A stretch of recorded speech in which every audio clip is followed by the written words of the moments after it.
Pembahasan pertama, kita akan belajar mengenai mengidentifikasi urutan peristiwa dalam teks non-fiksi. Pada tema sebelumnya, kita sudah pernah belajar ya mengenai teks non-fiksi. Nah, sebelum kita mengidentifikasi urutan peristiwa dalam teks non-fiksi, terlebih dahulu kita mengulang apa sih itu teks non-fiksi dan teks fiksi. Nah, teks non-fiksi adalah karangan yang dibuat berdasarkan fakta atau hal yang benar-benar terjadi dalam kehidupan sehari-hari. Contohnya, esai, biografi, teks jurnalisme, tulisan sejarah, dan karya ilmiah. Sedangkan teks fiksi adalah teks yang dibuat berdasarkan rekaan atau imajinasi. Contohnya cerpen atau cerita pendek, cerita bersambung, cerita rakyat, dan dongeng.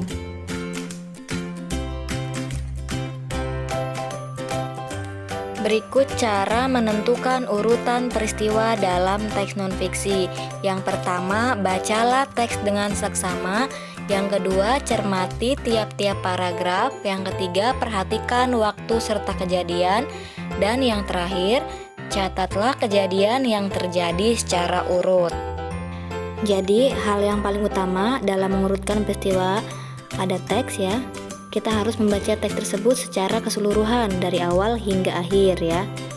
Nah, untuk mencatat peristiwa, kita juga bisa memetakannya dalam bentuk kolom paragraf ya, atau dalam bentuk peta pikiran.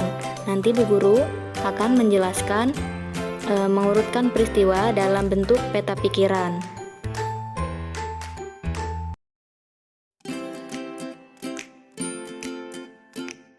Dalam mengidentifikasi urutan peristiwa atau untuk menemukan informasi penting dalam teks non-fiksi akan mudah diingat apabila dibuat dalam peta pikiran.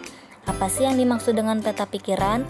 Peta pikiran adalah suatu bagan untuk menggambarkan berbagai gagasan suatu teks atau sebuah bagan yang digunakan untuk menyajikan informasi yang saling berhubungan. Cara menemukan informasi penting dengan menggunakan peta pikiran adalah dengan menjawab pertanyaan-pertanyaan yang berhubungan dengan bacaan. Jadi, dari jawaban itu kita mengetahui informasi penting dalam sebuah teks bacaan. Nah, peta pikiran merupakan suatu metode yang menggunakan kata tanya 5W plus 1H. Pasti ini sudah tidak asing lagi ya, karena materinya sudah pernah kita pelajarin. Nah, kata tanya tersebut adalah apa, siapa, kapan, di mana, mengapa, dan bagaimana. Hal-hal yang harus diperhatikan dalam menemukan informasi penting antara lain sebagai berikut. Yang pertama, bacalah teks dengan seksama. Yang kedua, pahami pernyataan umum terlebih dahulu. Yang ketiga, pahami informasi penjelas dan pendukung. Dan yang terakhir, pahami kesimpulan teks tersebut.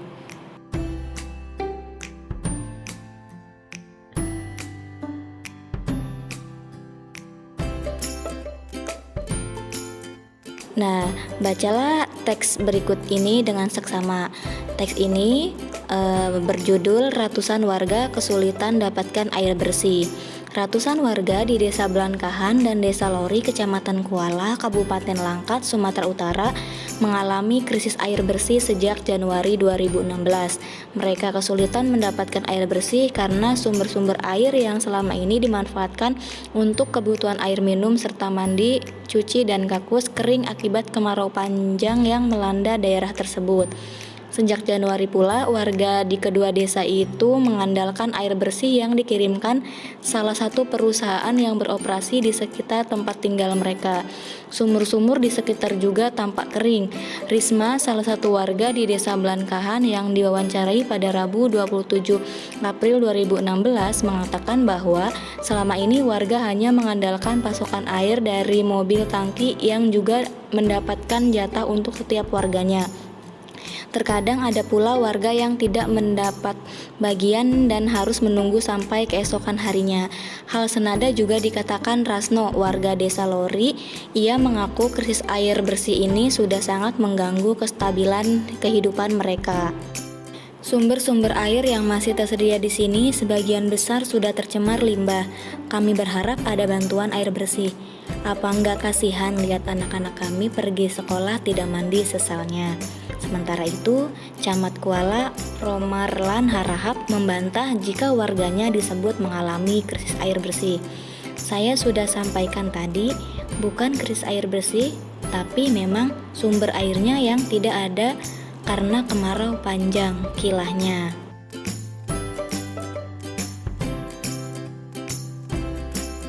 Nah, setelah tadi kita membaca teks dengan seksama, kita kemudian bisa membuat peta pikiran ya. Dalam peta pikiran ini berisi sebuah pertanyaan dan jawaban. Dari jawaban itu, kita bisa menemukan informasi penting dari teks tersebut. Nah, untuk bagian yang ada di tengah itu termasuk temanya ya atau judulnya, yaitu ratusan warga kesulitan dapatkan air bersih. Kemudian pertanyaan pertama itu menanyakan peristiwa apa yang terjadi. Nah, jawabannya krisis air bersih. Kemudian pertanyaan kedua, di mana peristiwa itu terjadi? Nah, peristiwa ini terjadi di Desa Belankahan dan di Desa Lori, Kecamatan Kuala, Kabupaten Langka, Sumatera Utara. Pertanyaan ketiga, apa akibat yang ditimbulkan dari peristiwa tersebut? Nah, jawabannya warga kesulitan mendapatkan air bersih. Dan pertanyaan terakhir, apa pelajaran yang dapat diambil dari peristiwa tersebut? Jawabannya, kita harus menjaga sumber air bersih dan menghemat pemakaian air. Nah, untuk jawaban yang terakhir itu termasuk hikmah ya atau pelajaran yang dapat diambil dari peristiwa tersebut. Nah, jadi kita bisa mengambil pelajaran atau hikmahnya dari teks yang tadi kita sudah baca.